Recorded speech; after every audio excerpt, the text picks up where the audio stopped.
আসসালামু আলাইকুম রহমতুল্লাহি ওয়া বারাকাতুহু। আলহামদুলিল্লাহ ওয়াসসালাতু ওয়াসসালামু আলা রাসূলিল কারীম ওয়া আলা আলিহি ওয়া সাহবিহি আজমাইন। দেশের বিদ্যমান পরিস্থিতি এবং সাম্প্রতিক ঘটনাবলী নিয়ে ছাত্র শিবির আজকের এই সংবাদ সম্মেলনে উপস্থিত সম্মানিত কেন্দ্রীয় সেক্রেটারি জেনারেল, কেন্দ্রীয় সেক্রেটারিয়েট বৃন্দ, শাখার দায়িত্বশীল ভাইয়েরা এবং একান্ত প্রিয় সাংবাদিক ভাইয়েরা, আমি আশা করছি আপনারা সবাই ভালো আছেন, সুস্থ আছেন। ইসলামী ছাত্র শিবির 2025 সেশনের আমাদের সেট আপ কার্যক্রমের পর আজকে আপনাদের সাথে আমাদের আনুষ্ঠানিক প্রথম সাক্ষাৎ। ইসলামী ছাত্র শিবির পক্ষ থেকে আপনাদের সবাইকে আন্তরিকভাবে ধন্যবাদ এবং কৃতজ্ঞতা জানাচ্ছি এবং অভিনন্দন জানাচ্ছি ছাত্র শিবিরের কেন্দ্রীয় অফিসে। কয়েকটি বিষয় আপনাদের সামনে তুলে ধরতে চাই। আওয়ামী স্বৈরাচার পতনের পর থেকে বাংলাদেশের রাজনৈতিক সংস্কৃতির যে গুণগত পরিবর্তন হওয়ার কথা ছিল তা অনেকাংশে আমরা অনুপস্থিত লক্ষ্য করছি।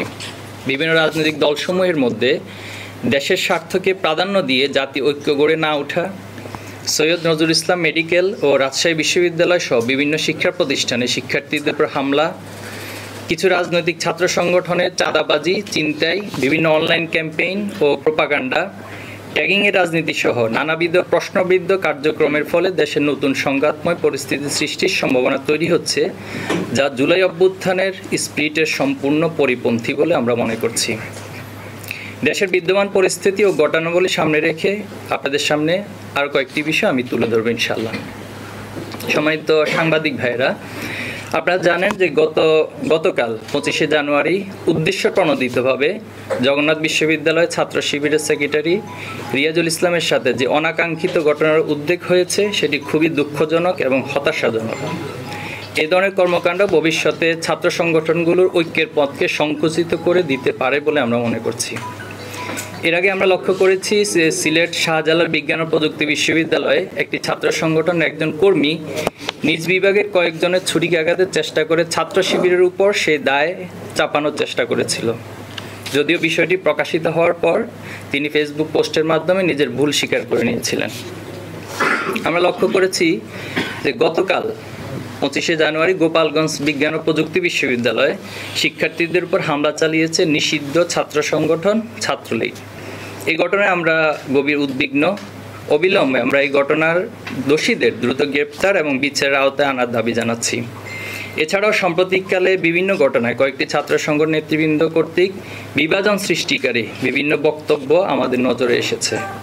এ অবস্থায় ছাত্র সংগঠনগুলোর মধ্যকার অভ্যন্তরীণ সম্পর্ক আরও দৃঢ় করতে সকল পক্ষের নিকট আমরা আন্তরিক, বন্ধুত্বপূর্ণ এবং দায়িত্বশীল আচরণ প্রত্যাশা করছি। বাংলাদেশ ইসলামী ছাত্র শিবির ফ্যাসিবাদ বিরোধী আন্দোলনে অংশগ্রহণকারী প্রতিটি ছাত্র সংগঠন, সামাজিক সংগঠন এবং সকলের সাথে ঐক্য করতে আমরা প্রস্তুত আছি। প্রিয় সাংবাদিক বন্ধুগণ, সম্প্রতি আমরা আরও লক্ষ্য করেছি একটি ছাত্র সংগঠনের শীর্ষ নেতা সামাজিক যোগাযোগ মাধ্যমে লাল সন্ত্রাসের ডাক দিয়ে বলেছেন, লাল সন্ত্রাসী মুক্তির একমাত্র পথ। অতীতে আমরা দেখেছি যে সমাজতন্ত্র বাস্তবায়নের জন্য লাল সন্ত্রাসের মাধ্যমে স্বাধীনতা পরবর্তী ব্যাংক লুট, থানায় হামলা, নির্বিচারে হাজার হাজার মানুষকে হত্যা করা হয়েছে, কেড়ে নেওয়া হয়েছিল মানুষের মৌলিক মানবাধিকার।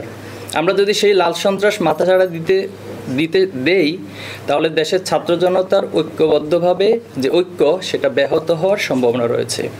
এই ধরনের বক্তব্য ছাত্র সংগঠনে জাতীয় ঐক্য বিনষ্ট এবং সংঘাতময় পরিস্থিতি তৈরি করতে পারে বলে আমরা আশঙ্কা করছি। প্রিয় সাংবাদিক সমাজ, আপনারা জানেন যে 5ই আগস্টের স্বৈরাচারী হাসিনা সরকারের পতনের পর দেশের ক্যাম্পাসগুলোতে সাধারণ শিক্ষার্থীদের মত প্রকাশের অবারিত সুযোগ তৈরি হয়েছে। সেই সাথে প্রায় বিগত 30 বছরের নিষ্ক্রিয় ছাত্র সংসদগুলো কার্যকর করার মধ্য দিয়ে ফ্যাসিবাদ মুক্ত রাজনীতি সংস্কার নতুন এক গতিধারা বিনির্মাণের সুযোগ তৈরি হয়েছে। ছাত্র সংসদ নির্বাচন না হওয়ার কারণে ক্যাম্পাসে ইতিপূর্বে গণতন্ত্রহীনতার চর্চা, মত প্রকাশে বাধা এবং ফ্যাসিবাদ কায়েমে সহায়ক ভূমিকা পালন করেছিল। তাই আমরা মনে করি শিক্ষার্থীদের অবাধ গণতন্ত্র এবং মুক্ত বুদ্ধির চর্চার বিকাশ ঘটানোর জন্য ক্যাম্পাসসমূহে ছাত্র সংসদ নির্বাচন আয়োজন করতে হবে। প্রিয় সাংবাদিক বন্ধুগণ, অভ্যুত্থানে 5 মাস পার হলেও স্বৈরাচারী আওয়ামী লীগ এবং তাদের দোসরদের ষড়যন্ত্র এখনও থেমে নেই। 24-এর আন্দোলনে আওয়ামী লীগ ও তার অঙ্গ সংগঠনের সন্ত্রাসীরা যে বর্বর হামলা চালিয়েছিল তাতে হাজারো প্রাণ ঝরে গেছে, যা ইতিহাসে নজিরবিহীন। রংপুরের শহীদ আবু সাইদ, রাজশাহীর আবু রায়হান, চট্টগ্রামের শহীদ ওয়াসিম, ঢাকার শহীদ মুগ্ধ সহ সহস্রাধিক ছাত্র জনতাকে শহীদ করা হয়েছিল। এই গণহত্যা রাষ্ট্রের সকল শক্তি প্রয়োগ করে ছাত্র জনতার উপর নিপীড়ন চালানো হয়েছিল।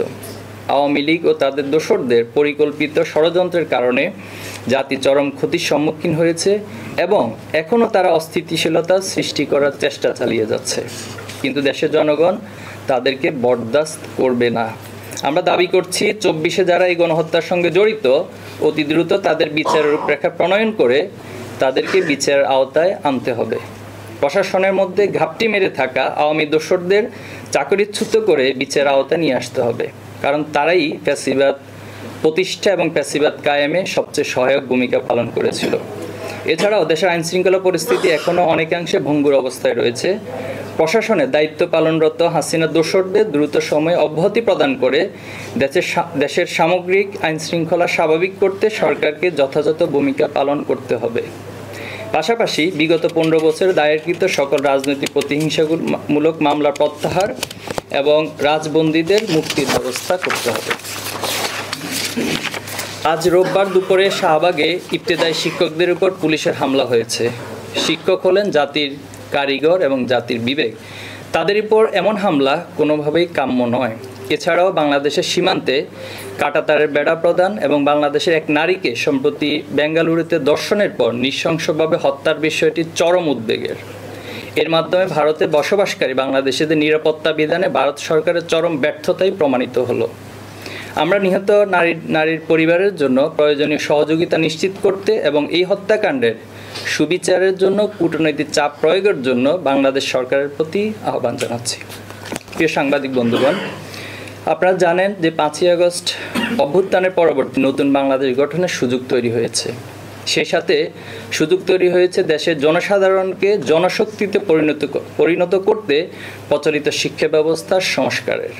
সরকার ইতিমধ্যে বেশ কিছু সংস্কার কমিশন গঠন করলেও দুঃখজনক হলেও সত্য, শিক্ষা সংস্কার কমিশন গঠন করা হয়নি।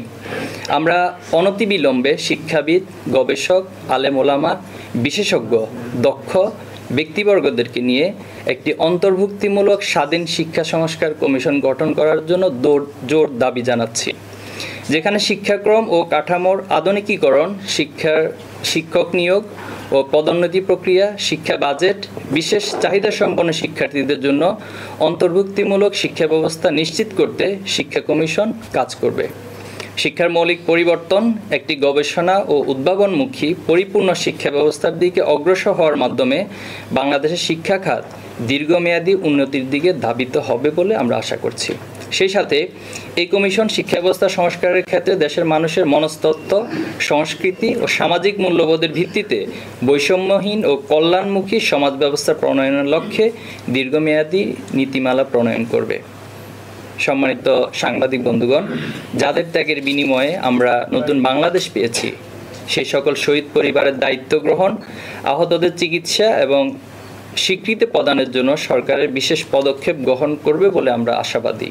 একটি বৈষম্যহীন ও সম্প্রীতি বাংলাদেশ গড়তে সবাইকে ঐক্যবদ্ধভাবে ভূমিকা রাখার উদাত্ত আহ্বান জানাচ্ছি।